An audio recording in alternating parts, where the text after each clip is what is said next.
En cette période de confinement, les étudiants et futurs étudiants se posent des questions liées à leur orientation professionnelle. Anne Lehmann, directeur scientifique du master spécialisé audit et conseil de l'ESCP, fait la lumière sur toutes ces interrogations. Mais avant, elle nous dresse le profil de ces étudiants.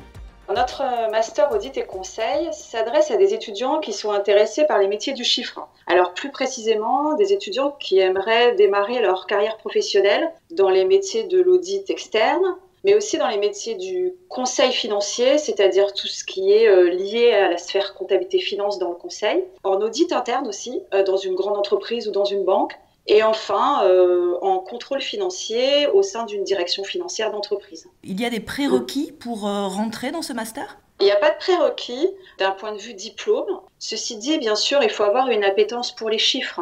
Quelle est la situation actuellement au sein des cabinets d'audit? On est en pleine période de confinement. Est-ce que chez eux, c'est plutôt le rush ou plutôt l'arrêt d'activité? Je dirais qu'on est encore en rush. L'activité d'audit, en fait, continue pendant le confinement puisque nous sommes en période de clôture des comptes des entreprises avec donc l'intervention des commissaires aux comptes, les auditeurs légaux qui doivent rendre leur rapport avant que les comptes soient soumis à l'approbation des actionnaires. Et tout ça, ça se passe entre janvier et fin avril. Et l'activité d'audit peut se réaliser en grande partie à distance. Donc c'est ce qui se passe en ce moment, c'est-à-dire que l'activité continue avec donc des auditeurs qui travaillent à distance avec leurs clients, bien sûr, en récupérant les documents en version numérique et puis en ayant des relations en téléphone ou en visio avec leurs clients. Donc on ne sent pas, je dirais, de baisse d'activité. Vous avez actuellement des étudiants qui sont en stage. Tout à fait. Donc la promotion actuelle est en stage depuis le mois de janvier jusqu'à la fin du mois d'avril.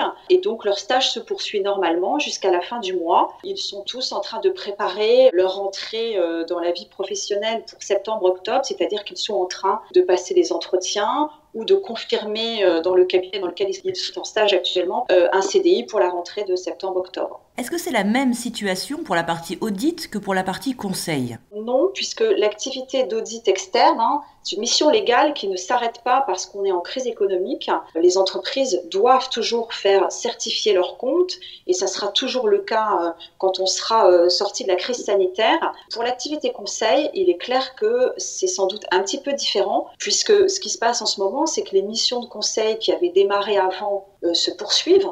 Par contre, il est beaucoup plus compliqué, bien évidemment, pour les cabinets de conseil de vendre de nouvelles prestations aux clients. Je me mets à la place des futurs étudiants. Est-ce que c'est le bon moment de s'orienter vers la spécialisation audit et conseil? Est-ce que c'est un projet que l'on doit remettre à plus tard ou pas? Non, il ne faut pas remettre ce projet à plus tard, c'est-à-dire que si vous, en tant qu'étudiant, vous êtes intéressé par ces métiers-là, je vous incite fortement à ne pas remettre ce projet professionnel, puisque on sortira dans quelques mois de cette crise sanitaire et la vie économique va reprendre et il y aura bien sûr besoin d'auditeurs dans ces métiers-là.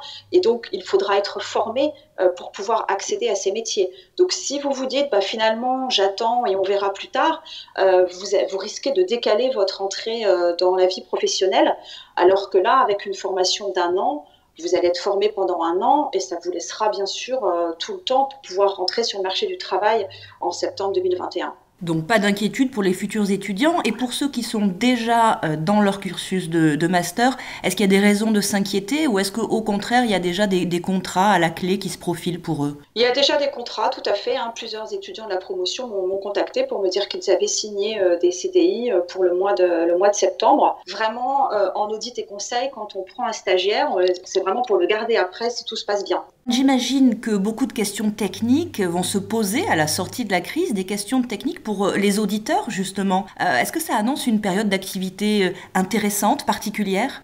Mais effectivement, il y a déjà des questions très techniques qui émergent du fait de cette crise. Donc les premières questions sont en train de se poser en ce moment, justement pour la clôture des comptes 2019, en quoi la crise actuelle a un impact. Mais aussi, on se projette plus loin sur des questions qui vont se poser dans les prochains mois. Les gouvernements des pays européens sont en train de demander aux banques d'être assez, je dirais, conciliantes avec les clients entreprises et peut-être particuliers pour le remboursement des prêts. Tout ça, si on applique les règles comptables actuelles, ça pourrait avoir un impact très important sur les bilans des banques et vraiment des questions autour de la robustesse des normes comptables. Que fait-on quand on est dans une crise telle que celle que nous traversons actuellement ? Une crise qu'il faut donc envisager comme autant de défis à relever pour les futurs auditeurs. Anne Lehmann reste, malgré le confinement, à la disposition des étudiants pour toute question liée au master audit et conseil.